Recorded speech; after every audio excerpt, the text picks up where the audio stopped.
गरीब भाई की अमीर बहन। किशोर और पिद्दी दो भाई बहन थे। पिद्दी बहुत खर्चीले स्वभाव की थी। वो जितना कमाती अपने ऐशो आराम में पैसे उड़ा दिया करती। लेकिन किशोर समझदार था, घर को साथ लेकर चलना जानता था। अपनी बहन के जितना कमाता तो नहीं था, लेकिन फिर भी वो किसी तरह घर का खर्च चला लेता था। एक दिन पिद्दी किशोर से कहती है, किशोर, तुम थोड़ा ज्यादा क्यों नहीं कमाते? मेरे दोस्त रोज मेरा मजाक उड़ाते हैं। अरे बहन, मैं कोशिश तो कर रहा हूँ।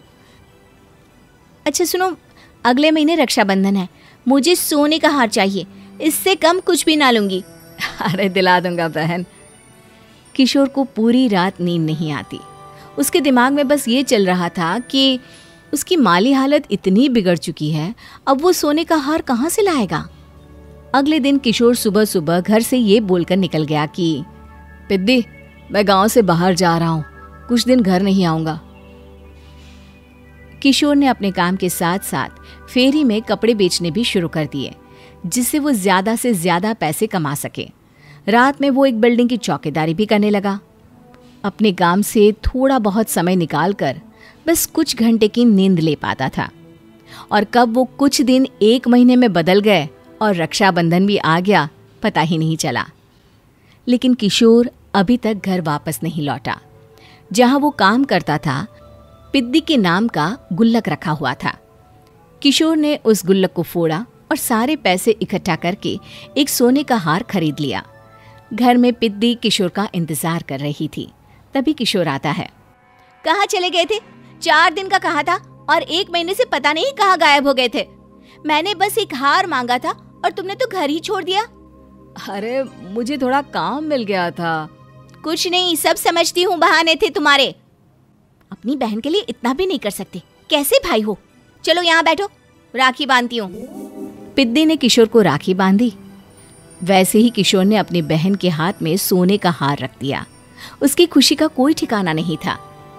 वो मिठाई खिलाए बिना ही नेकलेस लेकर चली गई और शीशे के सामने अपने गले में हार रखकर देखने लगी। किशोर ने लड्डू उठाया और खुद ही खा लिया। ऐसे कई साल गुजर गए। एक दिन पिद्दी की नौकरी छूट गई। अब वो पूरी तरह किशोर पर डिपेंड हो गई थी।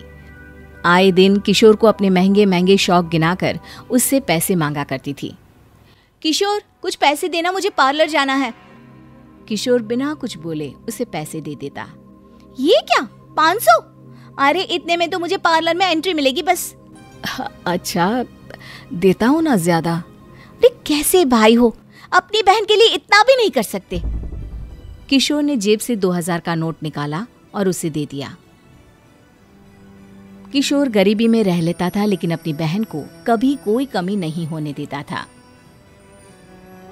बेटा, पिद्दी तुम्हारी बहन है, उसे कभी किसी चीज की कमी मत होने देना और उसका ध्यान रखना, क्योंकि भाई का फर्ज होता है अपनी बहन का ध्यान रखना। किशोर ने माँ की कही ये बात हमेशा के लिए याद कर ली थी। शायद माँ की इसी बात की वजह से किशोर पिद्दी की हर जिद पूरी करता चला आ रहा था। किशोर, आज मैं अपने दोस्तों के साथ पार्टी करने जा रही हूँ, मुझे कुछ पैसे दो ना। किशोर पिद्दी को समझाता है, लेकिन पिद्दी नाराज होकर चली गई और अपने कमरे में सुबक सुबक कर रोने लगी। किशोर अपनी जेब से कुछ पैसे निकालता है और पिद्दी को दे देता है। किशोर खुद कभी अच्छे कपड़े नहीं पहनता, लेकिन पिद्दी को राजकुमारी की तरह रखता। पिद्दी के जाने के बाद किशोर अपने काम पर निकल गया। एक तरफ पिद्दी अपने दोस्तों के साथ मस्ती कर रही थी, तो वहीं दूसरी तरफ किशोर पैसे कमाने के लिए कड़ी मेहनत कर रहा था। कुछ और दिन ऐसे ही बीत गए।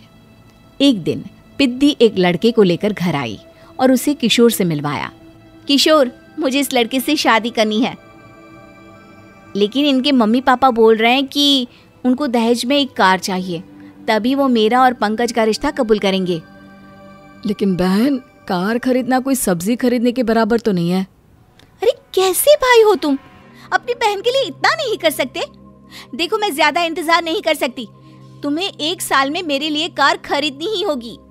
अच्छा पंकज, एक काम करो, कल तुम अपने माता पिता को घर बुला लो, मैं उनसे तुम्हारे और पिद्दी के रिश्ते की बात कर लेता हूँ। अगले दिन किशोर के छोटे से घर में पंकज और उसके माता पिता आते हैं। बेटा, तुम्हारी बहन ने हमारी शर्त तो बता ही दी होगी। जी। बेटा, तुम तो इतने छोटे घर में रहते हो, दहेज कहाँ से लाओगे? मैं अपनी बहन की खुशी के लिए सब कुछ कर सकता हूँ। पंकज और पिद्दी का रिश्ता तय हो जाता है। किशोर अब अपनी क्षमता से 4 गुना ज्यादा काम करने लगता है। सुबह सबके घरों में न्यूज़पेपर फेंकता, दिन में मजदूरी करता और रात में चौकीदारी करता। खूब मेहनत करके किशोर ने अपनी बहन की शादी के लिए पैसे जुटा लिए। उसने अपनी बहन के लिए कार खरीद ली। जब वो पिद्दी के ससुराल वालों से मिलने गया तो उन्होंने किशोर से और पैसों की मांग की।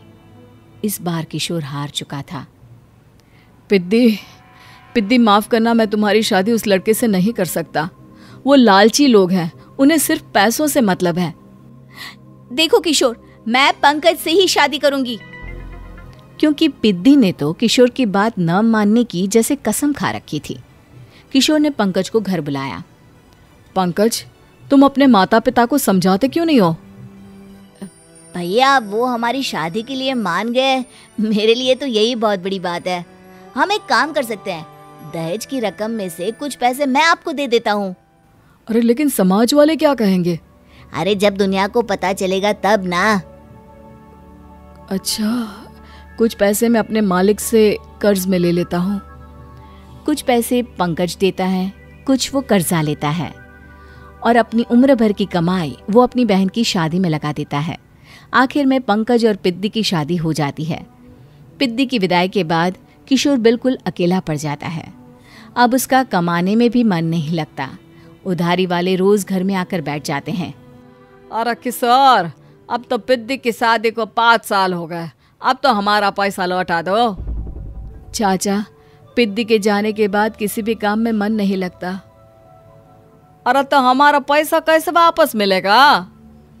जी, कुछ करता हूँ मैं। किशोर के ऊपर बहुत सा कर्जा चढ़ गया था, इसलिए उसने तय किया कि वो ये घर बेचकर सबके पैसे लौटा देगा।